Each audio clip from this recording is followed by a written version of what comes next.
भाइयों, आज हम अपने खेत पे लिए चल रहे हैं जिसमें हमने कुछ ट्रायल लगाया है और हमने ये देखा है कि अपने ज़मीन में बैक्टीरियों की क्रियाशीलता एवं उनका फसलों पे क्या योगदान है। तो जैसा कि देख रहे हैं आप, इस तरफ हमने बैक्टीरिया युक्त खाद लगाई है बुआई के समय बेसल ड्रेसिंग में, और इधर आप देख रहे हैं, इधर हमने ट्रायल के रूप में थोड़ा अपना एरिया छोड़ दिया था, यहाँ बैक्टीरिया वाली खाद नहीं लगाई थी। तो आप अनुभव कर सकते हैं कि अपनी ज़मीन में बैक्टीरियों का क्या महत्व है, उनकी क्या क्रियाशीलता है और फसलों में क्या योगदान है। तो पहले तो हम बात करते हैं कि अपनी ज़मीन में जो हमारी ज़मीन है, हमारे पैरों के तले तमाम असंख्य जीवाणुओं का पूरा संसार है और इसका कैसे ह्रास हुआ है। तो आप एक कृषि वैज्ञानिक या विशेषज्ञ से जाने हमारी मृदा में क्या कमियां आ रही हैं। क्या आप जानते हैं कि भारत की 30% उपजाऊ भूमि आज मरुस्थल होने के कगार तक पहुंच चुकी है। ये मैं नहीं, भारत सरकार और इसरो का 2016 साल का रिपोर्ट कहता है। यूनो का 2022 साल का रिपोर्ट कहता है कि दुनिया में अब हर सेकंड 1 एकड़ भूमि मरुस्थल बन रही है। ज्यादातर किसानों को पता ही नहीं है कि उनकी खेत जमीन अब बंजरता की तरफ, मरुस्थल होने की तरफ तेजी से आगे बढ़ रही है। उनकी मिट्टी मर रही है, खत्म हो रही है, और जो किसान इसे जानते हैं वो इसे तेजी से बचाने का तरीका नहीं ढूंढ पा रहे। जैसा कि आपने सुना कि हमारी ज़मीन बंजरता की ओर बढ़ रही है, ज़मीन में वो बैक्टीरियों की संख्या बहुत कम हो गई है। तो हमने जैसा कि बताया था कि हमने एक ट्रायल लगाया है। ये अब गेहूं की फसल देख रहे हैं, इस तरफ 3-4 क्यारियाँ हैं। तो हमने बैक्टीरियों का जो क्रियाशीलता है या फसलों में योगदान है, उसके लिए हमने जानना चाहा कि हम खुद अपने खेत में इनका जो है देखें कि क्या क्रियाशीलता है। तो हमने जैसा कि आप देख रहे हैं, इस तरफ हमने नहीं लगाया, ये हमारी गेहूं की फसल है।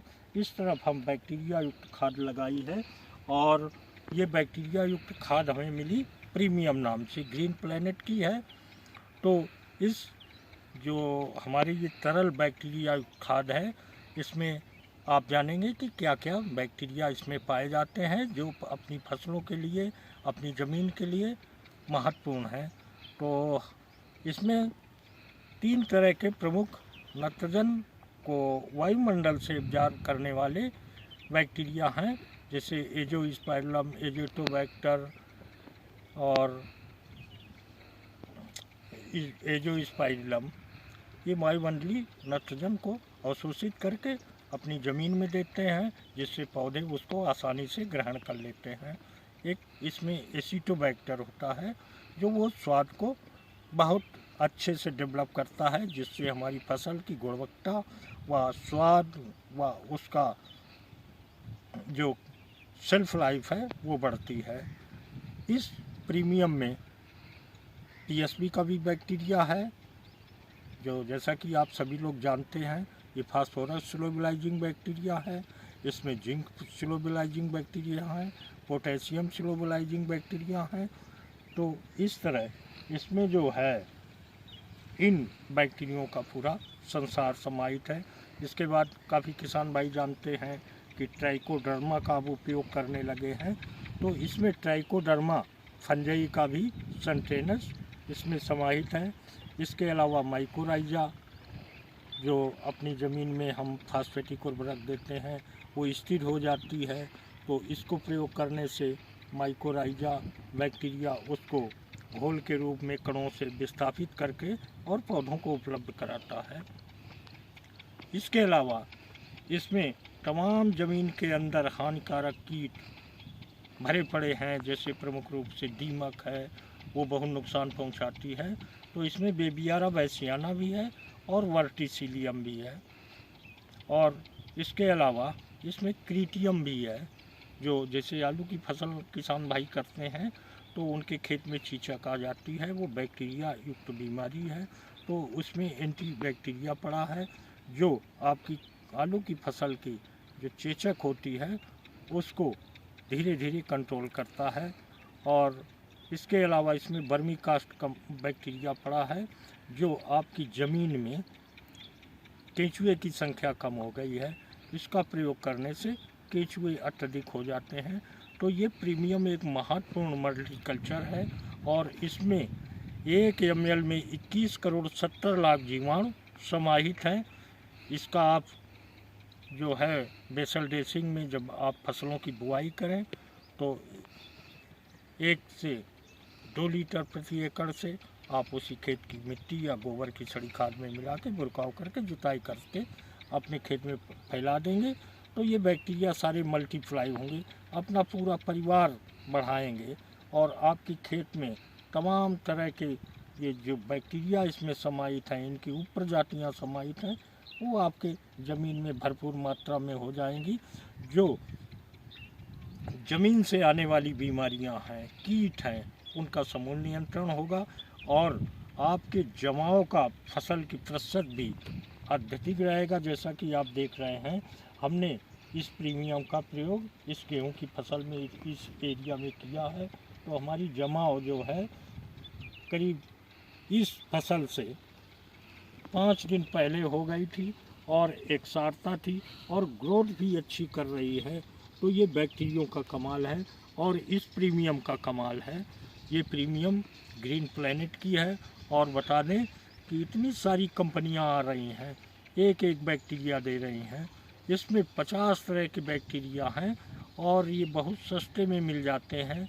इसके आप सैलरी बना के प्रयोग कर सकते हैं और ग्रीन प्लैनेट को इसी प्रीमियम की वजह से डाक टिकट भारत सरकार ने दिया है। भारत सरकार ने राष्ट्रीय उद्योग रत्न का दर्जा दिया है। ये ज़मीन को भौतिक और जैविक के साथ सुधारने के लिए बहुत आवश्यक है। तो किसान भाई अपनी खेती को संरक्षित करने के लिए, उसकी जैविक एवं भौतिक संरचना को सुधारने के लिए प्रीमियम का प्रयोग करें। इस तरह किसान भाइयों, आपने बैक्टीरियो के बारे में तमाम तरह के जो इनके योगदान है फसलों में और इनके होने वाले लाभ जो ज़मीन में मिलते हैं उसके बारे में सुना।